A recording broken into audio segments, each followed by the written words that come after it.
and the prisoner's every move, including using the toilet, is completely visible.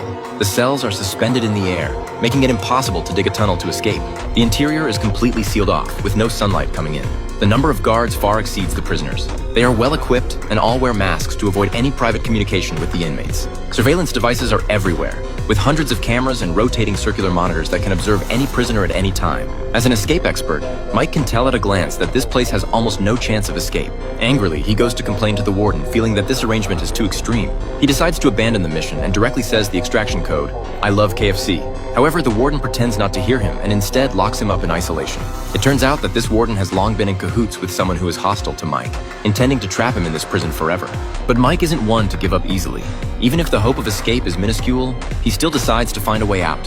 To achieve his goal, he must find a partner. Just as he's about to speak up, a man named John approaches and asks if he needs help. Without hesitation, Mike replies that his objective is to get into solitary confinement. Several days of observation have made it clear to him that regular cells are not suitable for taking action, so the two coordinate a fight, and Mike is successfully sent to solitary. However, the solitary cell environment is even more horrific than he anticipated. A dozen high-powered lights turn on simultaneously, and the scorching heat is almost unbearable. Despite the extreme physical pain, Mike still focuses his attention and carefully observes the room's layout. By the time he's released, he's utterly exhausted. John asks if he discovered anything. Mike doesn't answer directly, but instead says, "If you can find a piece of metal, I can get you out of here." Without hesitation, John decides to go all out. He quickly finds the warden and falsely claims to have vital intelligence, taking the opportunity to humiliate him.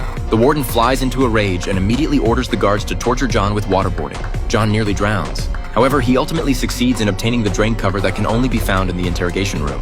After completing the task, he hands the cover to Mike. Seeing John's tenacity, Mike confesses that he is a prison escape expert and reveals the secrets of the prison structure he has observed. Mike speculates that they may be underground, so the pipes below the solitary cell are likely extending upwards. However, he needs to personally verify this guess, and requires someone to assist in providing cover. But the question is, how can they open the metal plate in the solitary cell? This prison's biggest mistake is using rusty nails to secure the metal plates. The toothpaste-polished metal piece Mike has can focus light and use heat to make the nails expand and fall out. The next plan is to re-enter solitary confinement to take action. John's task is to instigate a conflict, while Mike tightly grasps a piece of bread.